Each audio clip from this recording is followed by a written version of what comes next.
Well, hello everybody. Welcome to skill set number 4 of the 7 skills to become a network marketing professional.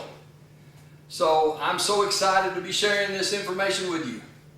You know, our #1 income earner with our company, Mr. Matt Morris, what a blessing that he was able to call me up and say, "Hey Neil, let's have a cup of coffee," and shared this opportunity with me.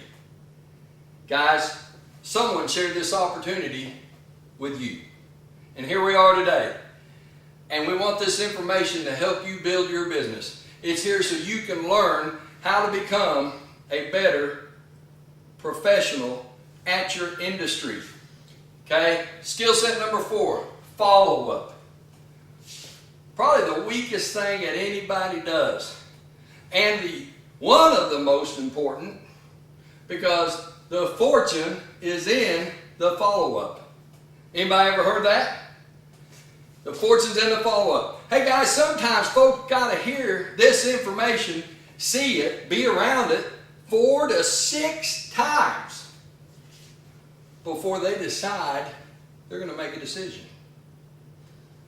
Our goal here in this information, as always, is to make you and myself a professional. So here we go on skill set number 4, follow-up. The magic. Here it is. No one likes rejection. I can tell you I don't like rejection. But what I love about the magic is if we're using a third-party call, which Mr. Matt Morris talks about all the time.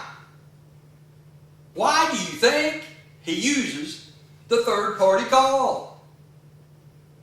Because it's the magic, guys.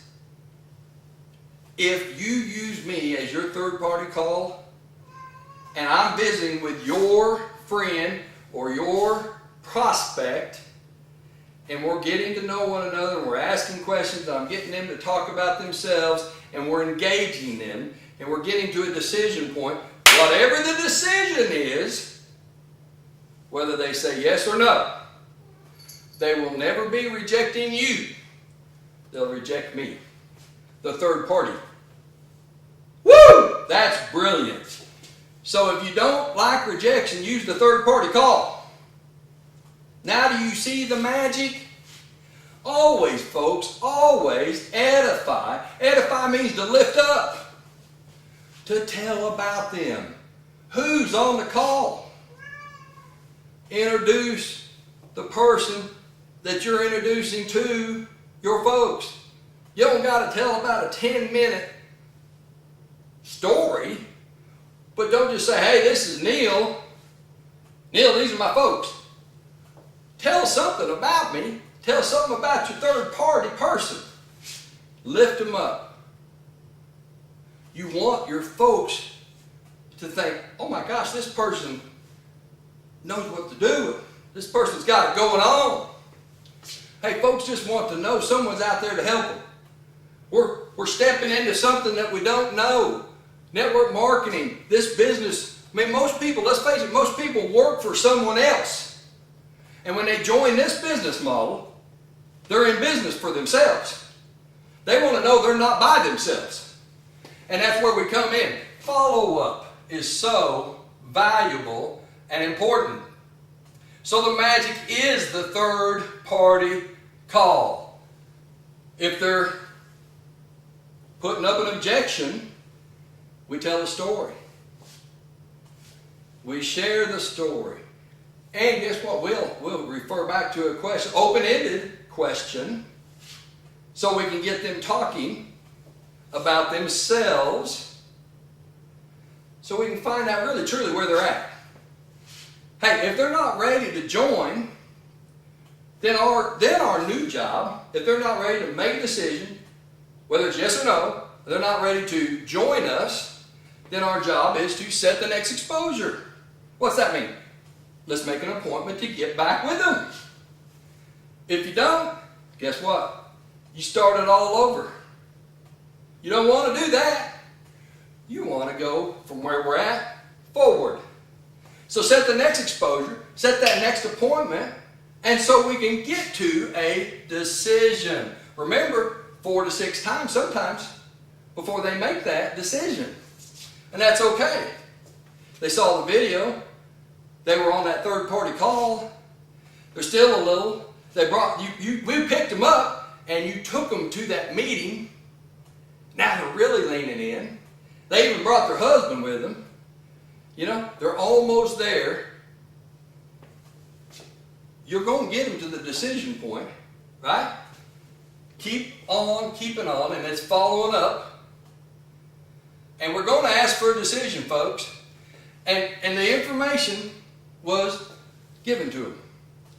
Re-given to them if have to, right? And supported with answering their questions, of course, but also sharing stories. And then asking them open-ended questions. Again, getting them to talk about themselves.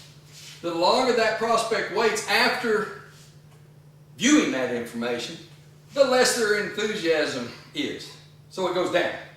And the more their fear of, oh my gosh, can I do this? It'll creep in, right?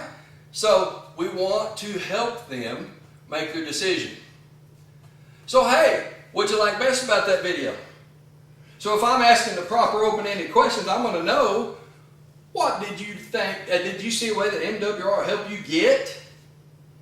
So if John told me that he was really wanting that fishing boat, and it's going to cost $750 a month, John, did you see a way that this MWR vehicle, with our help, could help you get that $750? That's what I'd ask John. And then I'm painting the vision, that dream for John about his fishing boat. And as soon as he starts dreaming again about that fishing boat, I'm going to number 4. John, how do you want that check made out? You want that check made out in your name, John Smith, or do you want to put in your wife's name? Well, I want my name, John Smith. Okay, John, where's that address? And I'm just filling out the information on the app. And then guess what? I'm going for none. I'm going to fill out that entire application. Name, address, city, state, zip, email address, social, birth date, credit card, everything. I'm even going to put down his website address and his password, right? Every information I need to set up his account. And I've got an app for them, and you will have too. They're all downloadable. It will have those links for you so you can download those and have that information, because you want to have that right with you always. And you'll fill that out. They'll stop you if they're not comfortable. Promise you. They'll promise you. And then you just go back and you start back number 2. Well, wait a minute. I thought you wanted that boat. So we're always asking for that decision. Guys, that's follow-up. Now we're going to go into the next skill set. I'll see you there.